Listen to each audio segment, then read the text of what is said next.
Good morning and welcome to Hudson Institute. My name is Peter Rao. I'm a senior fellow here and I run our Center on Europe and Eurasia. And it's my pleasure to welcome today to Hudson Institute my friend and colleague Elisabeth Braw from the European Leadership Network and the Atlantic Council's Scowcroft Initiative. For those of you fellows out there on this very happy St. Valentine's Day that are now having a momentary nervous breakdown that you'd forgotten about this, Elisabeth has a real treat for you, a last-minute gift for your beloved, a book she is rolling out, which is why we're here today, Goodbye Globalization, The Return of a Divided World. Elisabeth, thanks for coming to Hudson. It's a real pleasure to do this book event with you. Thank you, and it's a pleasure to be here. And I must say, looking at the book cover on Valentine's Day, it looks pretty Valentine's-like, doesn't it? So, yes, it is. It wasn't planned to be romantic, but here we are. And happy Valentine's Day to all of you, and thank you for the invitation. My pleasure. We'll see if we can carry this Valentine's Day theme through the event. It'll show how rhetorically gifted we are or aren't. Let's just start with the most basic question of all, which is, why did you write this book, and what is its central thesis? I wrote the book, Peter, because I started hearing from people in the business community a few years ago that things were changing in China in particular. They felt that it was much less hospitable than it was when they were there and when they started coming in the late 80s and early 90s. And when I started hearing this, I thought something fundamental is changing, because the whole globalization is based on the fact that you can do business anywhere, and we operate with open borders, and it's in everybody's interest that this work perfectly or seamlessly, not perfectly, but seamlessly, and to everybody's satisfaction. So I started thinking there is a fundamental shift underway, and it's beginning in the business community. And I think the business community is always the canary in the gold mine in transnational relations, because business people are out there in other countries on the ground, not just in capitals, but across the world in towns big and small, and they can notice shifts that policymakers here at home and even diplomats cannot. So that's how I got interested in it. And then by the time I started writing it in early 2020, it was clear that something was shifting. And I thought globalization is really the story of people. It's the people who executed globalization starting in the late 80s, during the 90s and up until today, and the people who experienced globalization, which is all of us. And I think rarely has there been an undertaking has been that all-encompassing, that really there are few people around this world who haven't been touched by globalization in some way. And so I thought, if it's beginning to crumble, that's something I should chronicle. So it chronicles the rise and now accelerating form of globalization through the careers and lives of business leaders, politicians, and ordinary people. Well, and as a technique for the book, you seized on specific individuals whose story you wanted to tell is emblematic of the trends we face or the situation of globalization. How did you pick these people and tell their stories? I thought it has to be geographically diverse. So I have a pensioner on the Swedish island of Gotland who was one of the few people opposed to Nord Stream when it was decided on and when it was built, and that included the island of Gotland where the equipment was stored. So it ranges from her to somebody as powerful as the chairman of Unilever, or Mike Turner, who is the chairman of the House Intelligence Select Committee, HIPSI, and then to somebody like Mo Ibrahim, who's a Sudanese-born businessman who made a fortune building mobile telecommunications in sub-Saharan Africa. So I thought it's got to be geographically diverse and also represent different worldviews. So if you have somebody who opposes Nord Stream on the island of Gotland, then I went to the town of Lubmin in Germany, where right. Nord Stream comes ashore, and ordinary people there had a completely different view. And I think it's important to remember that globalization, the way we perceive it, may be completely different from the way somebody else perceives it, but yet it touches everybody. So long answer, it was a question of finding people who represented different professions, different business sectors, but also different worldviews. So, very pro-globalization and maybe less pro-globalization. For example, a trade union leader in the Midlands in the UK, which is like Ohio in the US, an area that has been in many ways blighted by globalization. There used to be a manufacturing hub, and now there isn't very much left. Well, as the subtitle, The Return of a Divided World, suggests, there is something of an arc to your book. There is, as I perceived it at least, the heyday of globalization, building up globalization in the 1990s, in part because of the attractive power of Russia's raw materials or China's large consumer market and the allure that had for European and American transatlantic businesses who during the Cold War had remained mostly confined to the free world. And then the system begins to blink red. I think around the 2010s, we had, for example, the Russian invasion of Georgia in 2008, subsequently probably concluding that period with the Made in China 2015 initiative, 2025, which was rolled out in 2015, the Russian move into Crimea in 2014, but not quite the break, the kill shots. They took place, I think, a little bit later, and some of the examples you cite, Brexit, the election of President Trump, both of which took place, of course, in 2016, the COVID pandemic, the full-scale Russian invasion of China, Xi Jinping revealing for the world what an authoritarian he is in Hong Kong, and Xinjiang coming onto the map. So if we started off with hopes and dreams for globalization, we've soured on that of late. But you have an interesting point early in the book where you say that globalization's prospects are less connected to specific financial flows or data sets, but more the feeling that globalization may be eroding. I imagine some people might challenge you on that. Can you justify that statement and explain why what really is the indicator we should think about is its perception, its feeling, the sense of the trajectory on where it's heading, rather than data flows, which I'm sure you could manipulate or show in a way to suggest that globalization is still rising? Yeah, and you could say that globalization is still doing fine today because borders, goods and services are still crossing borders. The thing about that is that there will always be a delay to any sort of real world implication of the loss of faith in globalization that we're seeing now. But since it is Valentine's Day, Peter, I think the big... Well done. The important thing to remember about globalization was that it was something that it was a belief in a completely different world. It wasn't just about setting up various financial arrangements or indeed manufacturing arrangements. It was a belief in a different world where we all had the same objective, meaning, namely, peace and prosperity for all. What's not to like? Everybody could buy into that, right? And it seemed like China bought into it. It seemed like Russia bought into it. And it seemed like the countries that used to be behind the Iron Curtain in the Warsaw Pact, the other countries, like that, they bought into it. And they did buy into it. So why should other countries be any different? And I think it was euphoria at that point. Let's not get into the end of history philosophy, but even without that, there was this belief that if we trade, we'll all benefit. And China wanted to increase its prosperity, Russia wanted to increase its prosperity, and I think maybe what went wrong was that we thought that because they wanted to have a market economy and a consumer society like we do in the West, that they wanted to become like us in other ways too.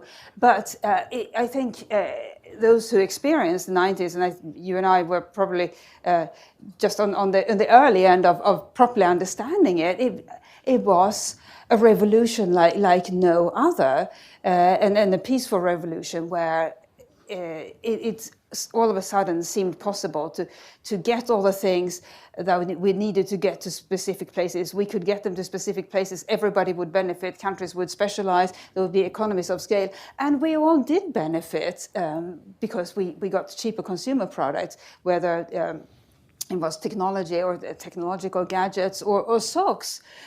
All of that became cheaper. But I think, Peter, the crucial aspect is that we never really asked governments, business leaders never really asked ordinary people if that's what they wanted, or whether they and it would have been interesting had there been a referendum or some sort of question to the citizenry of Western countries, asking people, would you like cheaper consumer goods at the expense of jobs at home, or would you prefer keeping jobs at home and paying more for your consumer products? It would have been interesting to see how people responded to that. Well, and that also gets, I suppose, into a separate debate which economists have on whether or not automation or trade is more responsible for job losses. But one very interesting point, which hadn't occurred to me, that I noted in your book, is that Gen Z, the youngest generation that's now in adulthood, is the first generation to essentially grow up exclusively in an era of globalization, yet they are some of the most jaded, some of the most pessimistic about globalization. Can you unpack that, if it's a paradox or that contradiction or that statement, at least for us? Yeah, I just want to say about your previous point, it almost doesn't matter whether it was automation or globalization that killed the most jobs in manufacturing hubs here in the West. What mattered was people's perception that it was globalization, and it's easier to blame globalization than automation. Gen Z, what a fascinating generation that is. So obviously completely international in mindset, and grown up with all the benefits of globalization, including the benefit of being able to travel anywhere they like, even if they are not particularly well off. But I think what has changed is not just their jadedness, or what has happened is not just that they are jaded, but also that they have much stronger feelings about how companies and countries should behave, and especially companies. And I think this is an important shift, because ordinarily people like you and me and people older than us would not have any particular expectations on companies to take positions on political issues of the day, including geopolitical issues. But for Gen Z, that's different. And they want companies to represent views that they themselves represent. And so it can be on Ukraine. When Russia invaded Ukraine, there were lots of hashtag campaigns against companies that didn't announce they were leaving Russia. There have been hashtag campaigns against companies that do business in Xinjiang. But I think what's interesting about that is that which companies are targeted is so random, and that is part of globalization too. You can be a company operating in Russia and quietly trying to leave, but not making an announcement, because then you might see your assets seized by the Russian government.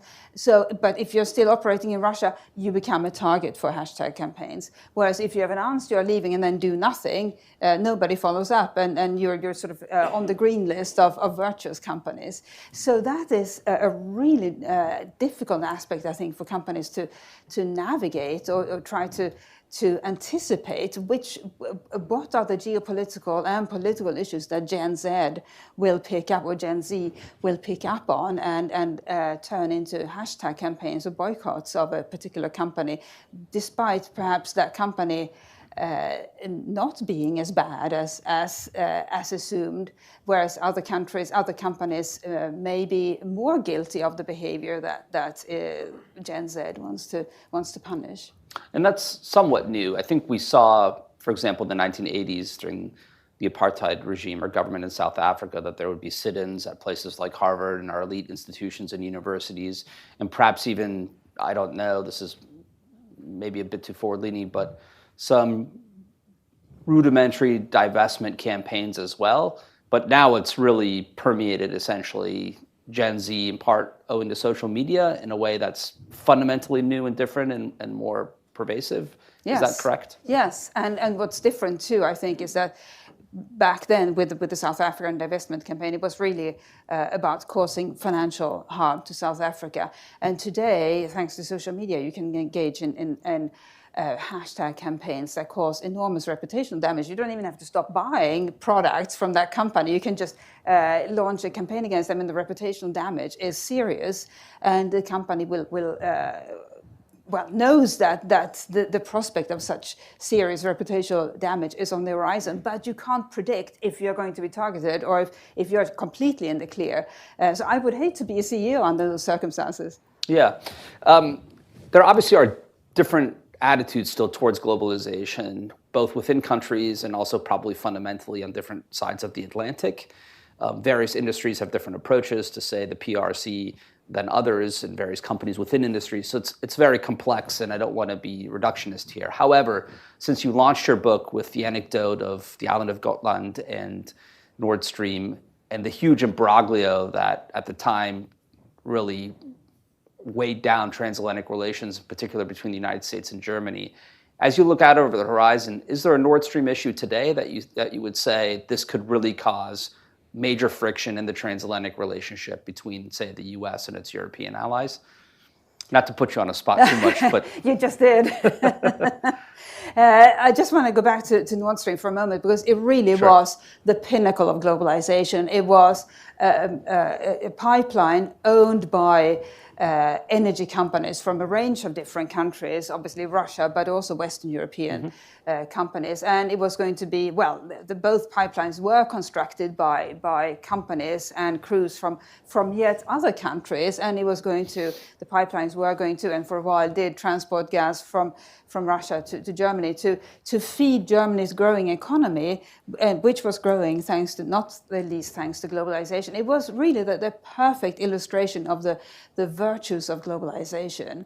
And when Nord Stream 1 was decided and it was going to be built, almost nobody except the Baltic states and Poland saw any fault in it. I mean, what's not to like about such a transnational undertaking that will benefit so many people? And there in the town of Lubmin, which is like so many, was a blighted town that had lost its largest employer.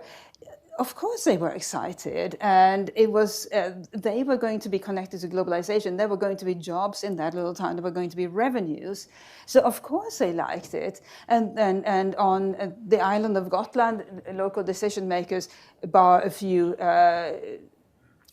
that were denounced as cold warriors, said, we are getting income from the construction and we are part of globalization. What's not to like? And yet there were a few people, and of course, especially those 4 countries, that said, can we really make ourselves this dependent on another country? And it was an uncomfortable thought then, and now it has become obvious that it was a very relevant thought, but back then it just seemed like such a far-fetched prospect. Well, and it's just a parenthetical to that. One, I think, argument I heard a lot from German officials was that Russia is dependent upon Germany because it needs the revenues it's getting from the Germans, which in a way is almost like a Marxist reading of the world. Like everything is just dominant through financial flows. Exactly. And someone's imperial historical dreams, which Putin clearly entertained, and he made clear yet again in his interview with Tucker Carlson, that could supersede one's economic interest was just beyond the scope of imagination for a lot of Exactly, and we have had Europeans. This mechanistic view of other countries that if they have A and get B, then C will result, and it will be inevitable. And as you say, it's almost Marxist. And we fail to realize that maybe other countries, not all, but some, may have a completely different ulterior objective in how they view their countries or what they want their countries to be about. It may not be increased prosperity in perpetuity. It may be something different, and that's what we have seen with Russia, and that's what we've seen with China. And as a European once said to me, Russia would rather be a great power and poor, whereas some Europeans would rather be wealthy and geopolitically less relevant. I think there's probably some truth to that. There are many good examples of that in Europe. Formerly great powers that are very wealthy today and not content with their station in life. Exactly. But I think this is the realization that has dawned on hopefully many people in the past couple of years, that not every country is interested in constantly increasing prosperity, or not every country's leadership. And actually the former chairman of Unilever made I think a very relevant observation in the book, which was that And he has been he's one of the early pioneers of going to China, and he has led a mining company that did business there, then a white goods manufacturer, a global white goods company, then Ericsson, then Unilever, so across the board.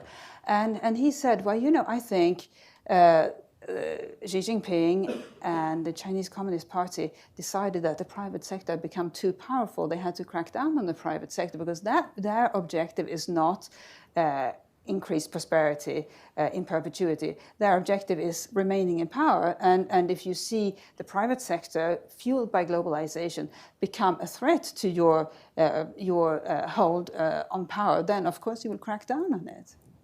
Which suggests there's certain limits on Chinese private sector growth. Yes.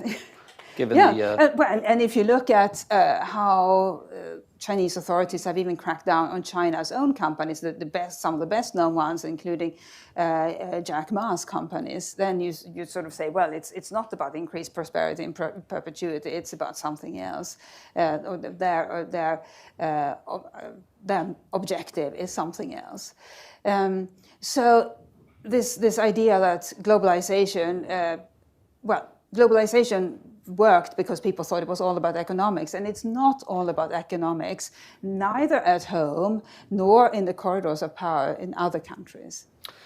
So globalization is rather advanced. As you mentioned, Gen Z can fly virtually anywhere in the world. Their financial flows are rocketing across borders. Cables on seabeds allow for an enormous exchange of information on a regular basis. And all of that was built for a world that we had hoped for, but which has not come to pass. Again, a divided world, which then raises the question, which the Biden administration and I think Europeans are wrestling with, is it possible to re-engineer globalization in a way to match the geopolitical environment we're in? Ursula von der Leyen, Jake Sullivan have picked up the word de-risking. Then there's a debate amongst others whether or not that doesn't just mean decoupling altogether. Then there are those who advocate for decoupling altogether. Rather than ask a question, I'll just leave that as an open-ended statement and have you opine on this, since this really gets at the heart of, I think, the topic that you're working on. Yeah, so I think regardless of what Ursula von der Leyen or Jake Sullivan say, the people who will make the decision are business leaders, and they are totally non-political. And the generation we have today is also a generation of business leaders who have had their whole career in this globalized environment. So they don't take decisions on an ideological basis. And I think, in a sense, it's a bit of a loss that they don't feel a stronger sense of allegiance to their home country. Of course, they may be the CEO or other executives of a company that is based in a country of which they are not a citizen. That is globalization too. But be that as it may, they make decisions based on a commercial, based on commercial considerations. And so what they are doing at the moment is saying, well, China is too risky. By the way, it's impossible, virtually impossible now to get political risk insurance in China. If you already have it, you are lucky, but you can't get new insurance. So that means if you are a company wanting to operate in China and you don't have political risk insurance yet, you won't be able to get coverage for all these items that are covered by this insurance, and that ranges from asset seizures to war. So that will be the first consideration. Can you get insurance? And if not, you will have to leave because it's just too risky to operate there. And the second thing is, how do you, and anybody who has moved house will know this, how do you make the decision about whether to stay or to leave? And for many companies have made the decision to leave, at least partially. But it's going to be partial, and it's going to be gradual, because it is very complicated to set up facilities, let alone production somewhere else. And you have a long supply chain with a very long tail that you will have to bring with you. And if those the tail that you bring with you, if that's Chinese companies, then what is the benefit of friendshoring to a country like the Philippines or India or Vietnam. And even if you friendshore there, you can't just have, it's never going to replicate what was available in China. So you have to have operations in several countries to replicate what you had in China. Well, that's going to be very complicated. But it is happening. And it's happening not just because Ursula von der Leyen says that, oh, we ought to de-risk. It's because business executives themselves know that it's too risky to have to be as exposed to China as they are today. On the political risk insurance, my impression from talking to the private sector about, say, investing in Ukraine or speaking to German businesses or political leaders, given that the Germans have taken reforms to their risk insurance when it comes to investment to China, their bottom line statement is that even if you have risk insurance, the opportunity costs of not investing elsewhere, if there's security risk to your investment, is somewhat of a deterrent. So you can have political risk insurance to say invest in the rebuilding of Ukraine, but if in the end that's rocketed or there's an unsafe environment, then you will perhaps get your capital back or have some sort of insurance mechanism, but it doesn't make up for the losses that or the gains that you could have made elsewhere over the years. So I don't know how effective risk insurance alone even will be, but I'm just those are just observations rather than and so judgments. It is sort of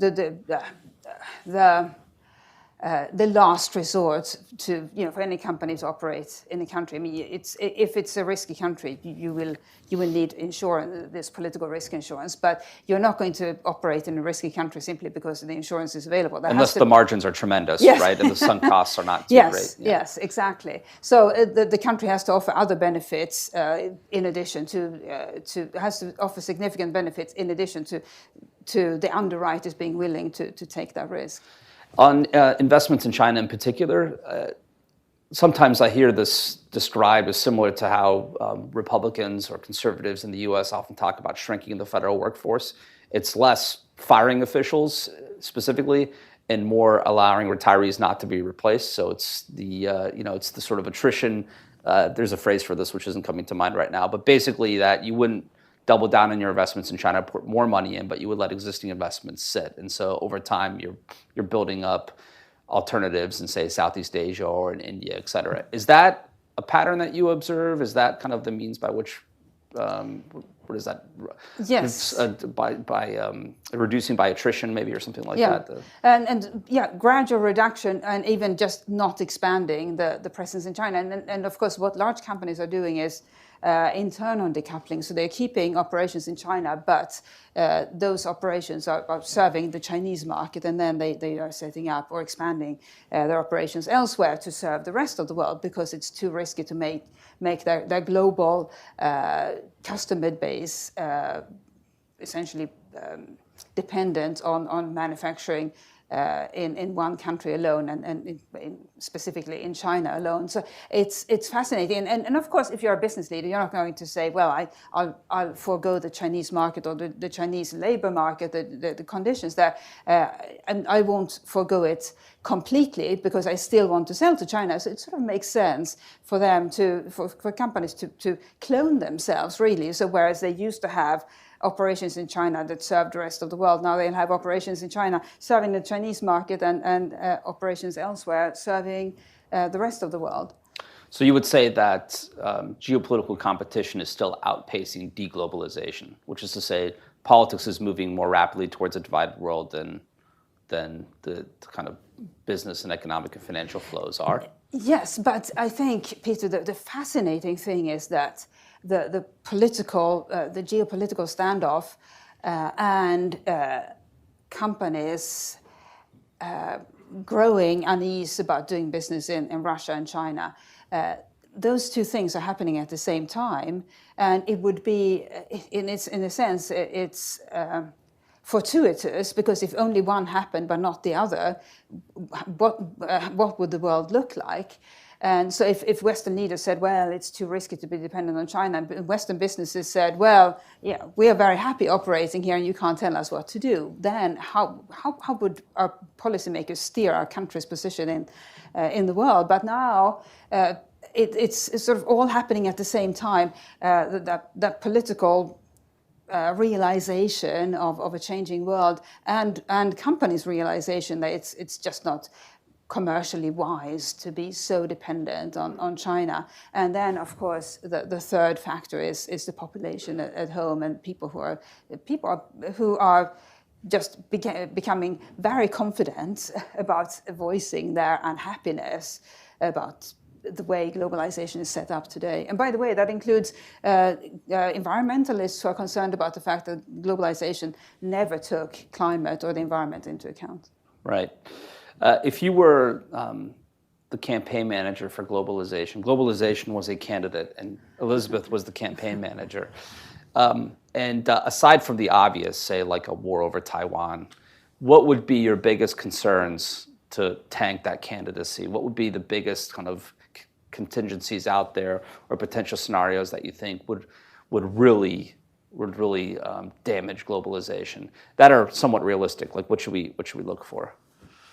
Well, what could damage globalization and may damage it the next time around is the fact that there may not be enough democratic or semi-democratic governments, or at least stable governments. Which company would want to invest in a country that is not reasonably stable? And that's what China offered just incredible stability and organization.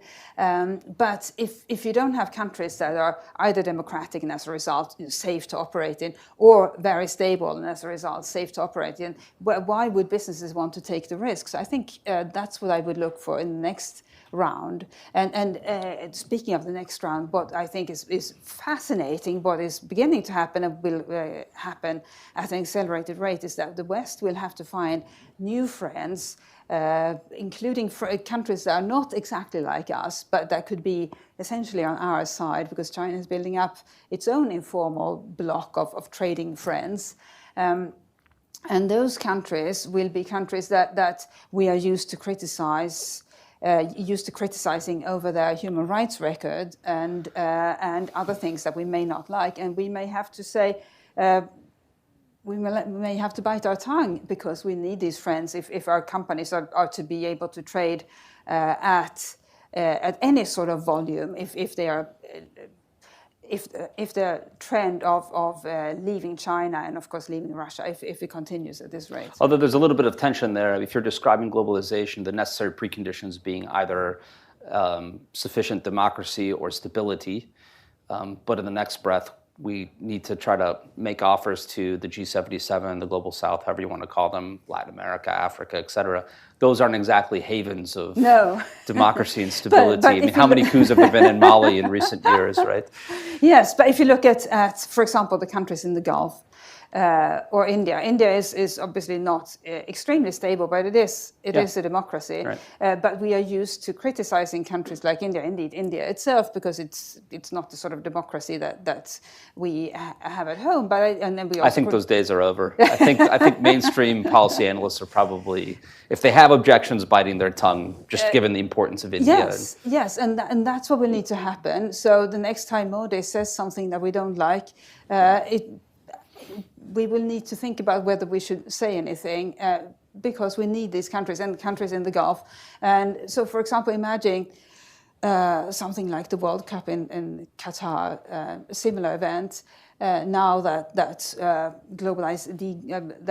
globalization is continuing to crumble, and we need a country like Qatar to be more friends with us than they are with the Chinese side. So these are real issues for policymakers, but they're even more real for business leaders.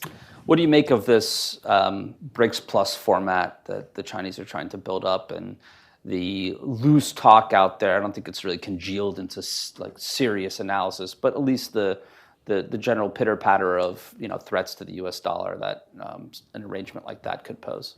Well, that's part of the divided world, and very clever play by China to essentially position something that is not a fully formed organization in any way, but it sounds impressive. And if you float the idea of a currency to compete with the dollar, people will pay attention. And that's part of that sort of jockeying for countries to join your side. And it's always like we're going back to the Cold War when even, remember, Angola mattered because it was, every other country was taken by one side or the other. And all of a sudden, Angola could go in either direction. And so it became really important. I think we're returning to that sort of environment. Well, that was a point to raise it now for the second time, but the Putin interview with Tucker Carlson that was overlooked is he had a line talking about the amount of trade they're clearing in non-Western currencies, which has shifted, at least in Putin's statement during that interview, pretty dramatically. I mean, for what it's worth, my own reading of the BRICS Plus format is so long as the U.S. and Europe are stitched up along with the major industrial economies of East Asia, that is such a large percentage of global trade and currency power that it's going to be very difficult to challenge the dollar as the reserve currency. However, I think the Chinese are attempting to at least prepare some sort of system that remains latent. And then when there is the next big fight between US and Europe, like, for example, over the JCPOA, where Instex was set up to attempt to facilitate European and Iranian trade, it never really took off. It never really went anywhere. But if there is eventually a fight amongst kind of the transatlantic and Indo-Pacific economies, that they could then take what is latent and really try to infuse life into it. But for now, I think the dollar is probably relatively safe as a reserve currency. I don't know. Do I take that smirk to mean I'm wrong, or does it mean no? To suggest No, you're right as always, Peter. But put that on tape. But I think one thing to remember about any sort of alternative reserve currency or alternative currency that companies could use is that the American use of sanctions is I think the overuse of it, including against companies that were involved in Nord Stream. It may have seemed like a good idea at the time, but it suggests that it signaled to the world of business that you can sign a legitimate contract, a completely legal commercial contract, and if there's a geopolitical dispute of some kind, you can essentially be punished because it was written in, or it involved the dollar. And so I think what that signaled is that, or what the US inadvertently communicated, is that China has the right to do the same thing if it comes up with a currency that companies will trade in, and including American companies. And then if the US does something that China doesn't like, it can do the same thing against American companies because they would be trading in that But currency. I suspect that's going to come more and more because the American-built international order is beginning to fracture, divided the world, and the U.S. is loath to move on the escalation ladder directly to the use of force. And so the economic sanctions tool is a relatively cost-effective, in the sense that you're not spilling blood, you're not using kinetic strikes, way of trying to impose your geopolitical vision on a world where now there are exit options from the American system. There is a Sino-centric world being built up, and if countries and companies and others perceive that they don't have to bow to American human rights lectures anymore, instead they can look to China or to Beijing as an alternative. I think there's going to be more competition. There's going to be a greater American attempt to enforce the rules of the, and I hate to use this phrase, but the liberal international order. And the economic sanctions tool is probably going to be used more. Is that a decent prediction, or do you disagree with that? Yes, it will. And it was interesting just before or after the invasion of Ukraine. I can't remember what the date it was exactly, but the finance minister of France... Invasion of Ukraine. February 24th, my birthday, 2022. Well, I remember him in 10 days' time. Yeah. So I can't remember on what date the French finance minister made this statement, whether it was before or after the 24th. But anyway, when it was after the Western governments had imposed another round of sanctions, and I can't remember if it was before or after the invasion, but he said, we are waging economic war against Russia. And I thought, and then the next day he retracted it and they said he didn't mean it. But it was a very telling moment because what he articulated was that globalization has given Western governments, indeed all kinds of governments, a tool to punish countries they think are misbehaving. And so we were able to impose these extraordinary sanctions in various rounds because Russia was so integrated. But then, and this again is a sign of how divided the world is becoming, countries that had grown incredibly prosperous during 3.5 decades of globalization said, well, actually, we are not going to go along with the Western governments. We will keep trading with Russia. And so they essentially undermined us. And because they were so prosperous in a way that they were not 40 or 50 years ago, they could undermine the sanctions, and not just in legal ways, but also in illegal ways. And that's why we have the shadow fleet that sails around the world and transports every manner of goods to and from Russia, sort of with ships operating outside the global maritime order, and there's nobody who can do anything about it. Well, in third countries like, say, Kazakhstan, not to pick on the Kazakhs, but I doubt their economy has grown so much to justify the massive increase in percentage in trade that they're enjoying with Russia. But Elisabeth, you might be a good analyst, but you're a terrible saleswoman because you've yet to mention your book in the last 20 minutes, so we'll do it again. Goodbye Globalization, The Return of a Divided World, which is available now online for purchase. One comment you just made I thought was interesting in its framing, because so often we think about globalization as a vulnerability for the United States and Europe. We've interwoven our economies with China to a lesser extent, just because Russia is such a smaller economy, also with Moscow and the Russian economy.